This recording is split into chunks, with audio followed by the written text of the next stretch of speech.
সবাইকে স্বাগতম। শুভ সকাল। আমরা অনলাইনের মাধ্যমে যে ক্লাস করছি, আশা করি তোমরা গত ক্লাসগুলো বুঝেছ।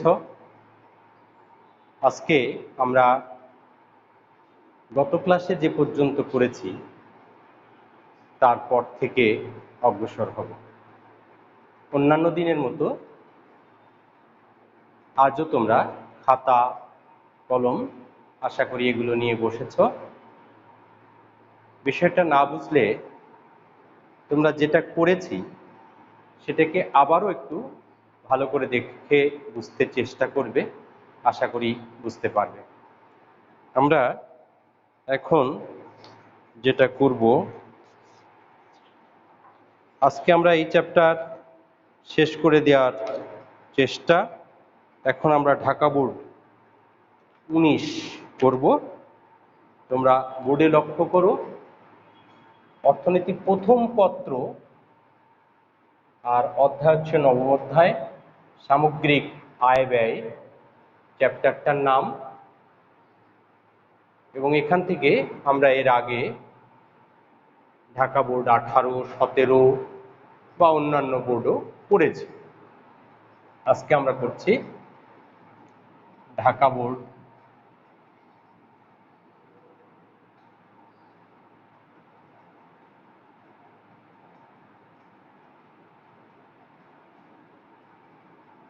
19। তোমরা বইতেও প্রশ্নটা পাবে, অথবা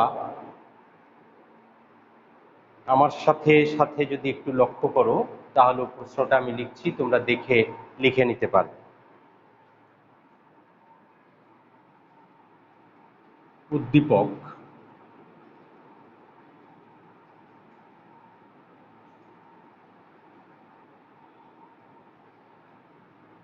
দেওয়া আছে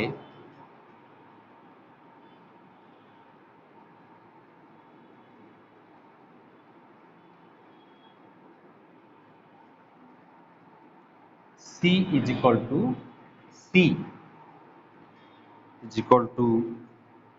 100 plus 0.9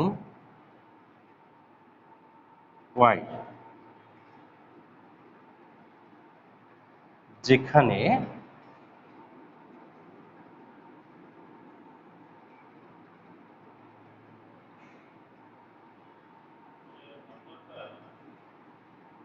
C is equal to ভোগ ব্যয়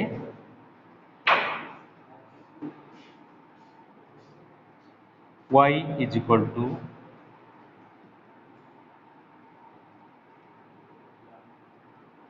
জাতীয়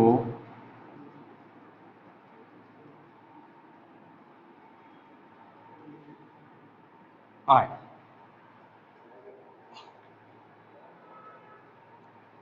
এটা হচ্ছে উদ্দীপক। ঢাকা বোর্ড 19-এর প্রশ্নে তোমরা দেখতে পাবে। এবং উদ্দীপকটা ছিল দেওয়া আছে C is equal to 100 plus 0.9y, যেখানে C is equal to ভোগ ব্যয় এবং y is equal to y, এই যে yটা মানে জাতীয় আয়। তাহলে প্রশ্নটা কি? ক খ আমাদের উদ্দীপকে থেকে করা হয় না, আমরা উদ্দীপক থেকে করি গ।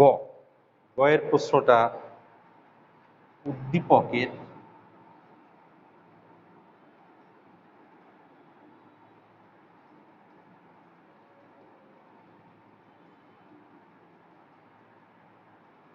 ভোগ অপেক্ষক কি?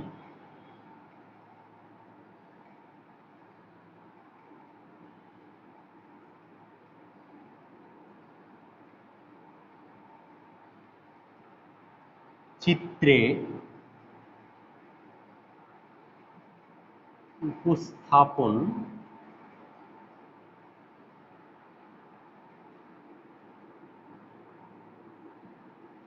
কর।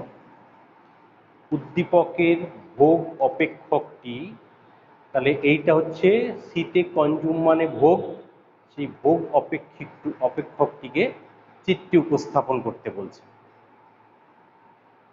উদ্দীপকের ভোগ অপেক্ষকটি চিত্রে উপস্থাপন করো। এখন আমরা ভয়ের কোশ্চেনটাও লিখে রাখি। উদ্দীপকে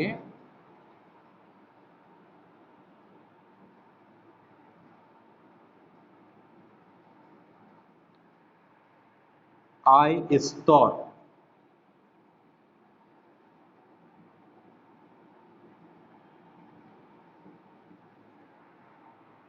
শূন্য হলে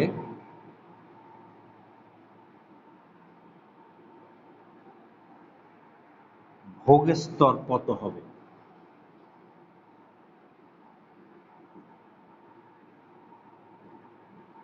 কত হবে এবং কেন? তোমরা সবাই প্রশ্ন আশা করি তুলতে পেরেছো। গ, উদ্দীপকের ভোগ অপেক্ষকটিকে চিত্রে উপস্থাপন করো। ঘ, উদ্দীপকে আয় স্তর শূন্য হলে ভোগ স্তর কত হবে এবং কেন? আমরা এখন এটার উত্তর করতে চেষ্টা করি। আমি মুছে ফেললাম।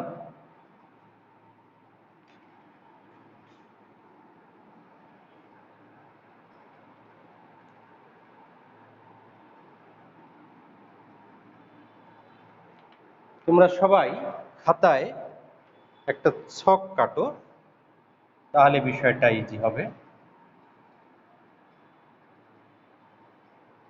এরকম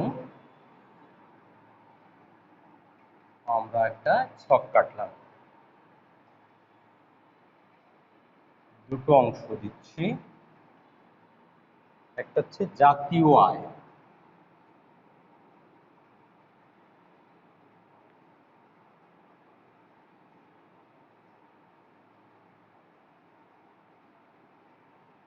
যেটাকে প্রকাশ করা হয় ওয়াই দিয়ে। এই যে ওয়াই, এটা হচ্ছে জাতীয় আয়। হচ্ছে ভোগ ব্যয়,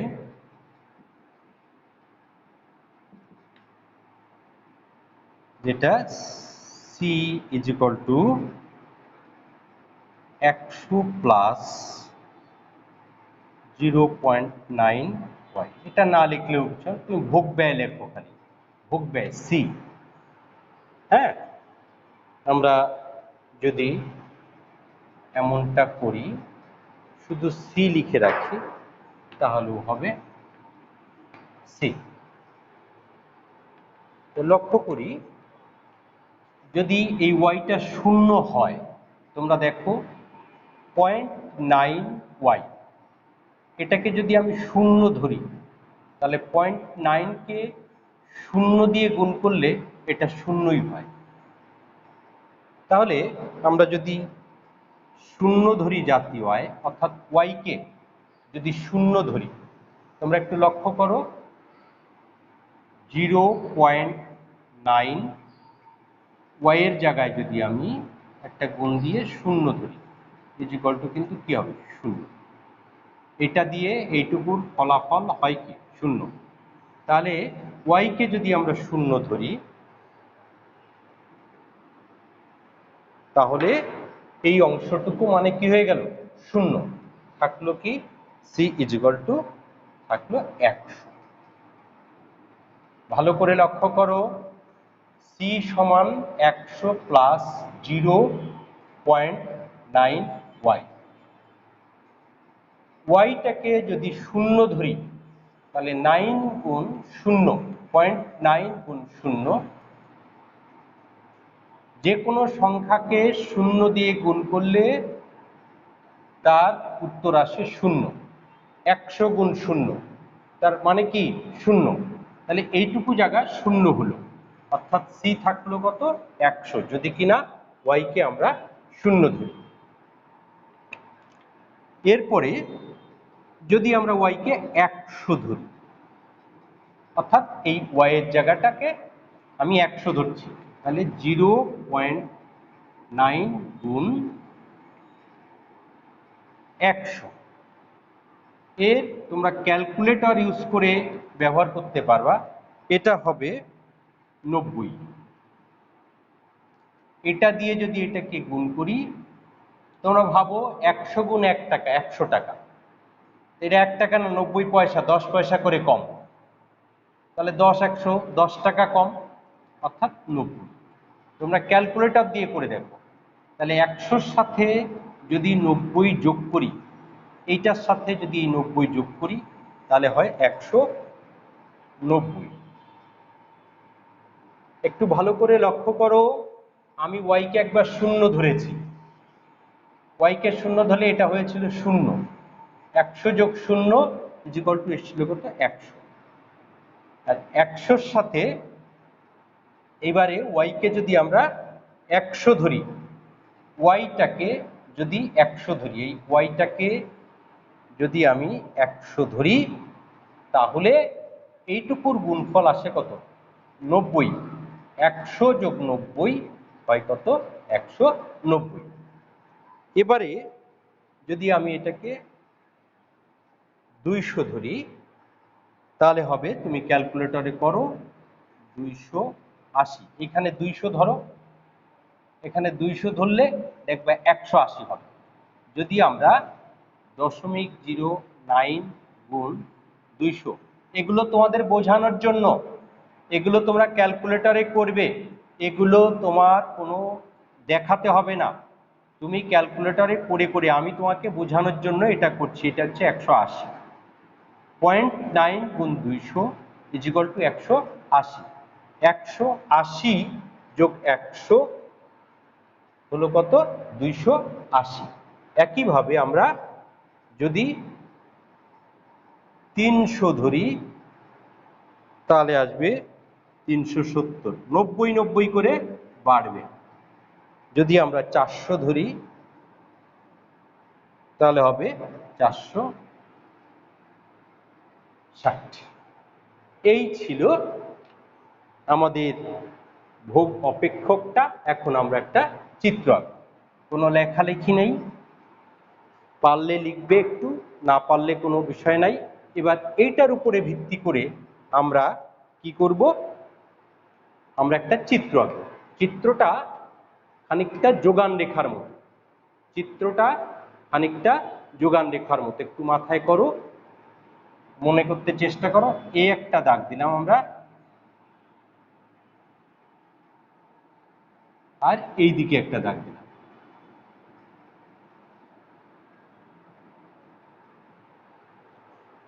এখানে ওএক্স লিখলাম,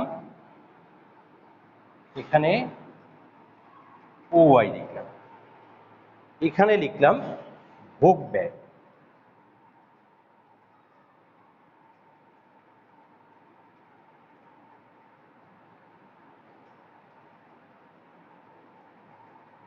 ভোগ ব্যয় তোমরা বুঝতে পারছো? তাহলে আমি আর একটু পরিষ্কার করে লিখে দিই, ভোগ ব্যয়।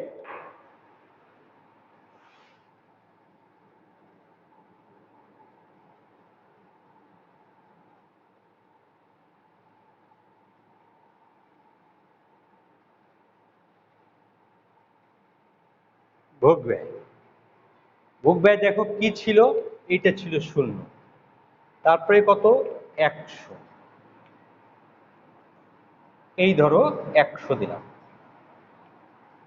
এই যে দেখো,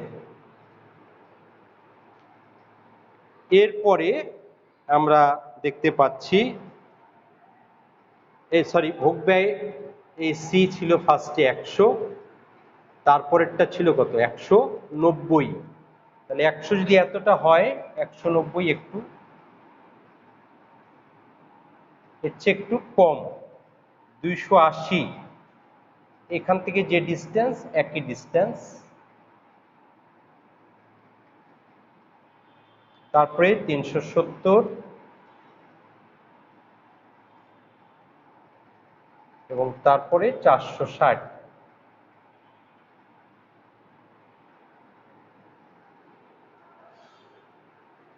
তাহলে আরেকদিকে আমরা দেখতে পাচ্ছি জাতীয় আয় দেওয়া আছে। জাতীয় আয় ফার্স্টে তো শূন্য দেওয়াই আছে, তারপরেরটা হচ্ছে 100, এই যে 100, তারপরেরটা 200, তারপরে 300 এবং তারপর 400। এখানে আমরা লিখছি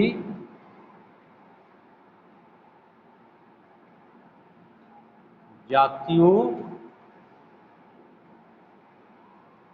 আয়। তাহলে তোমরা যদি লক্ষ্য করো, যখন 100 ছিল আমাদের ভোগ ব্যয়, এই যে ভোগ ব্যয়, তখন জাতীয় আয় ছিল 0। তাহলে আমরা প্রথমটাকে এই 100 আর 0 এটাকে বাদ দিব। এখানে 0 একটা ব্যাপার রয়েছে, এটাকে বাদ দিয়ে আমরা 190 এর সাথে আমাদের যে বিষয়টা দাঁড়িয়েছে সেখানে 100-র একটা, দেখো এই 100-র সাথে 190, তাহলে এই একটা দাগ দাও। মনে রেখো ছাত্রছাত্রীবৃন্দ, যে 100 থেকে বাদ যাবে, কারণ 100 যখন আমাদের ভোগ ব্যয় তখন জাতীয় আয় ছিল কি 0, এটা বাদ গেলে তারপরে দেখো আমাদের যখন 100 ছিল জাতীয় আয় তখন ভোগ ব্যয় 190, এই 100-র সাথে 190। একইভাবে আমরা 280-র সাথে 200, 370-এর সাথে 300 এবং 460-এর সাথে 400। এই তাহলে এখানে একটা নাম দিই এ বি সি ডি। এগুলোকে আমরা যদি যোগ করি, এই 100 একটা বিন্দু, কিন্তু এখান থেকে একটা যোগফল আমরা টেনে নেব, যেটার নাম দিলাম C is equal to 100 plus 0.9 Y. তাহলে দেখো উদ্দীপকে দেওয়া ছিল C is equal to 100 plus 0.9 Y, এবং সেখান থেকে আমাদের প্রশ্নে দেওয়া ছিল উদ্দীপকের ভোগ অপেক্ষকটিকে চিত্রে উপস্থাপন করো। আমরা ভোগ অপেক্ষকটিকে একটা একটা করে মান ধরে, এটা কিন্তু ধরলাম আমরা, যেমন ফার্স্টে ওয়াই ইজ ইকুয়াল টু কি ধরেছি 0, তোমরা ক্যালকুলেটরে করে দেখো 0 ধরলে সি এসছে 100, কারণ এটা 0 হওয়ার সাথে সাথে 9 গুণ 0, এটা পুরোটা 0 হয়ে গেছে, রয়ে গেছে 100। তারপরে ওয়াইকে তোমরা ওয়াইয়ের জায়গায় গুণ দিয়ে 100 দেখো, 100 গুণ 0.9 ইজ ইকুয়াল টু 90, 100 যোগ 90 হলো 190।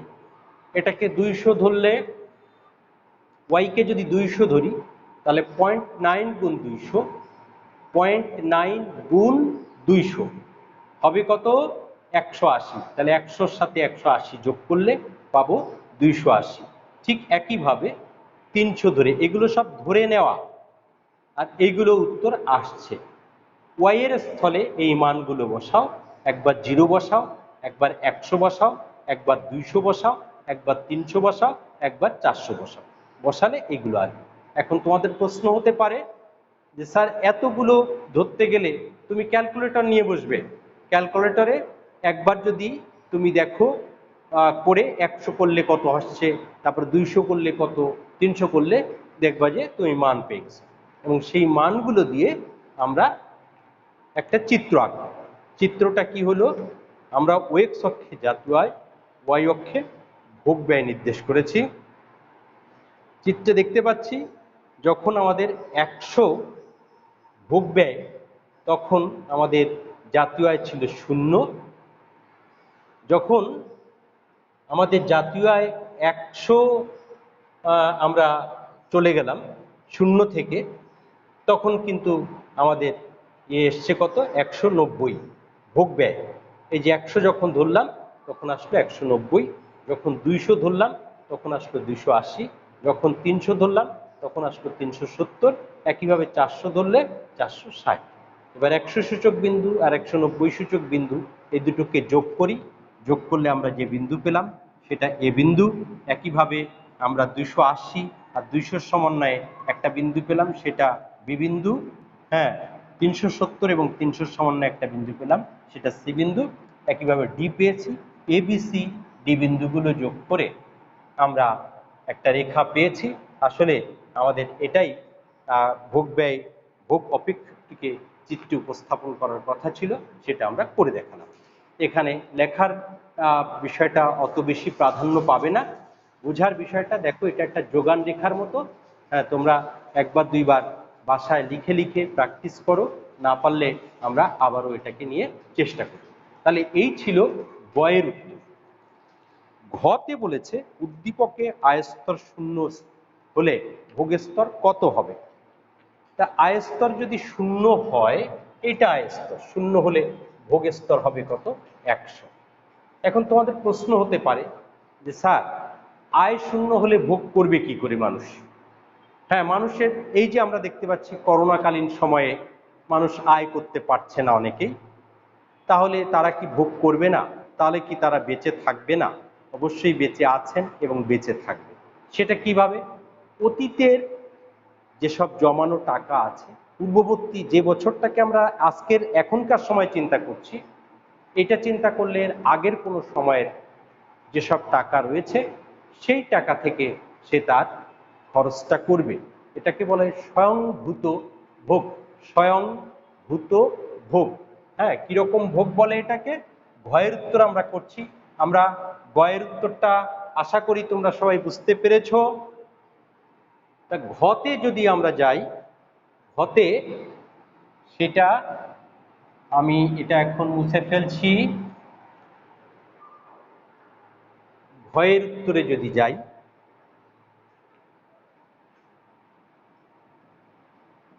এটাকে বলা হয় স্বয়ংভূত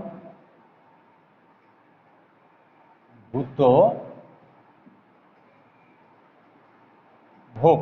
কখন? যদি ওয়াই 0 হয়। দেখো প্রশ্নে দেওয়া আছে উদ্দীপকে আয়স্তর শূন্য হলে, আয়স্তর হচ্ছে ওয়াই, ওয়াই যদি শূন্য হয় তাহলে ভোগস্তর কত হবে?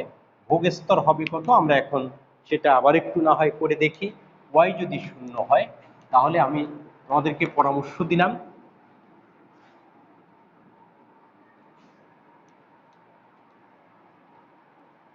কি সেটা?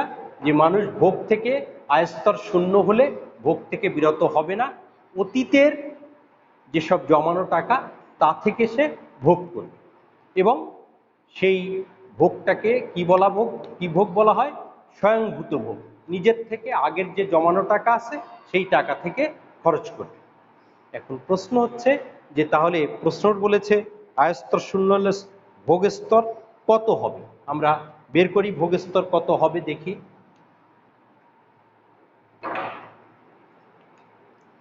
ছিল C is equal to 100 plus 0.9 Y. এখন আয় স্তর শূন্য হলে, এই সিটা কিন্তু ভোগের স্তর, সি আয়স্তর শূন্য হলে C is equal to 100 plus 0.9 Y সমান 100 যোগ গুণ শূন্য। এই যে আয়স্তর শূন্য হলে, শূন্য হলে তোমরা দেখতে পাচ্ছ 100 প্লাস শূন্য 100, অর্থাৎ ভোগস্তর হবে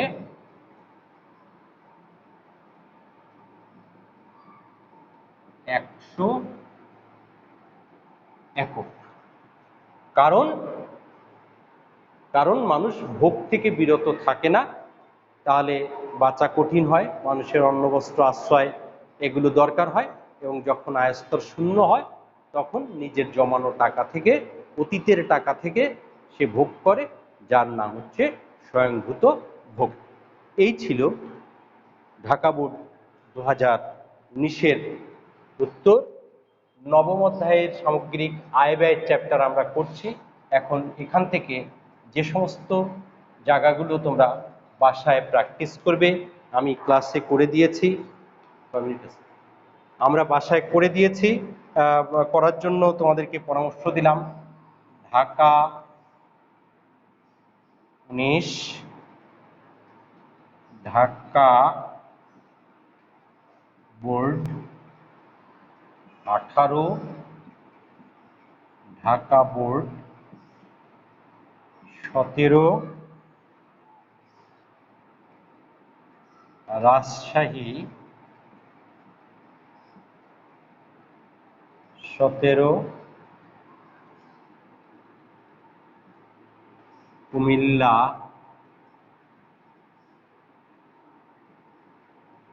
19। এগুলোকে তোমরা বাসায় একটু চেষ্টা করবে, তাহলেই তোমাদের দ্বারা সম্ভব হবে। এবং তোমরা চেষ্টা করতে থাকো, আশা করি বুঝতে পারবে। বই খুলবে, বই খুলে সাহায্য নিতে চেষ্টা করবে। আর আমার বিগত ক্লাস এবং আজকের ক্লাস লিখে লিখে লিখে লিখে দেখবে, তাহলে আর কোনো সমস্যা থাকবে না। এবারে আমরা দ্বিতীয় পত্রে চলে যাচ্ছি, এই অধ্যায় ছেড়ে দিয়ে অর্থনীতি। এখন দ্বিতীয় পত্রের 8ম অধ্যায়ে গেলাম।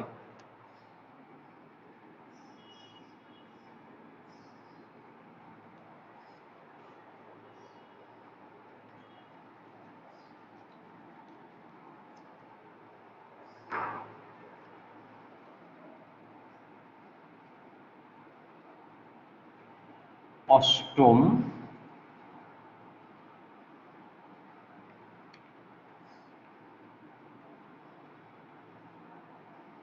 অধ্যায়, অর্থনীতি দ্বিতীয়, অর্থনীতির দ্বিতীয় পত্রে চলে গেলাম। সেকেন্ড পেপারে 8ম অধ্যায়, এবং চ্যাপ্টারের নাম হচ্ছে আন্তর্জাতিক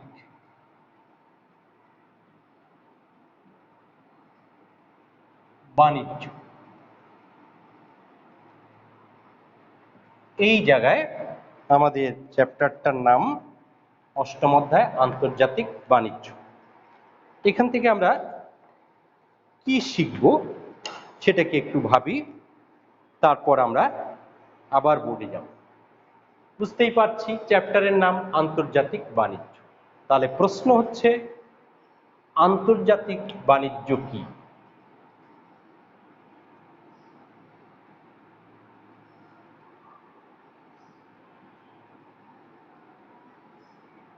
আন্তর্জাতিক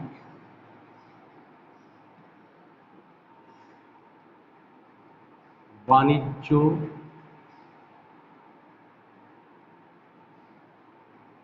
কি? অভ্যন্তরীণ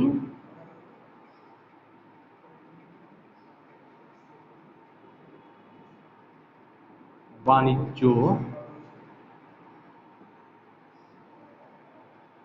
কি? বিশ্বায়ন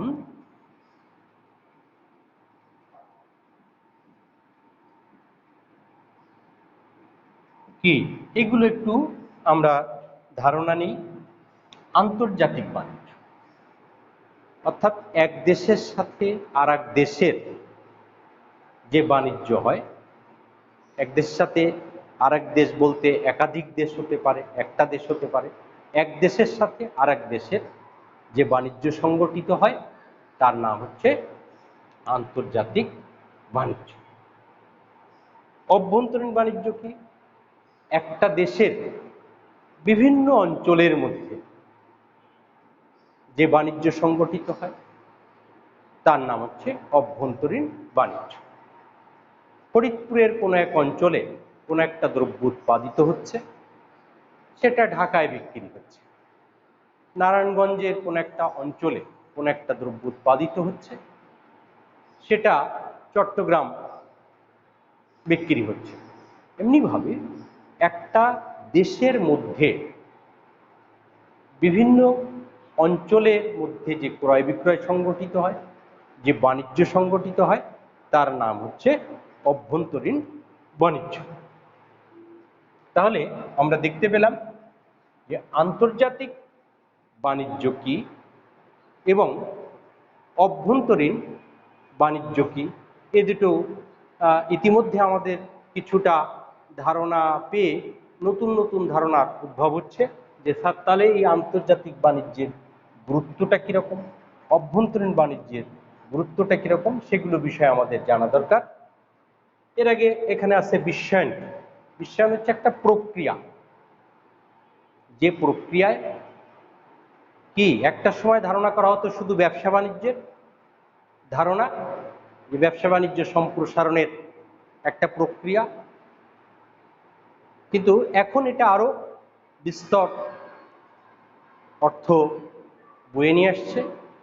জ্ঞান, বিজ্ঞান, ধ্যান, ধারণা সবকিছু এক দেশের সাথে আরেক দেশের, এক জায়গার সাথে আরেক দেশের যে সমন্বয়ের প্রক্রিয়া, এই প্রক্রিয়াটার নামই আসলে কি বিশ্বায়ন। এখন আমরা যদি একটু প্রশ্নভিত্তিক যাই তাহলে আরো বেশি ভালো বুঝতে পারবো। তোমাদের এই মুহূর্তে হয়তো হাতের কাছে বই নাই, যদি থাকে তাহলে দেখো আমি একটু বলছি, মুখে বলছি, সময় বেশি নাই। ঢাকা বোর্ড 19-এ যে প্রশ্নটা আসছে, মিস্টার এক্স ও মিস্টার ওয়াই দুই ভাই। মিস্টার এক্স দেশের বিভিন্ন স্থানে পণ্য ক্রয় বিক্রয় করেন, কিন্তু মিস্টার ওয়াই ইউরোপের দেশগুলোর সাথে ব্যবসা বাণিজ্য করেন। এতে ব্যবসায় মিস্টার ওয়াই বিভিন্ন সমস্যার মুখে পড়লেও মিস্টার এক্স তেমন কোনো সমস্যার সম্মুখীন হন না। আমি একটু উদ্দীপকটা লিখছি।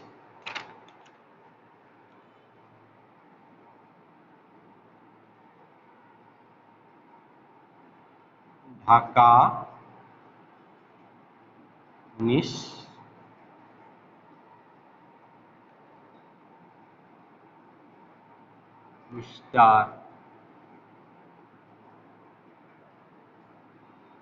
এক্স ও মিস্টার ওয়াই দুই ভাই।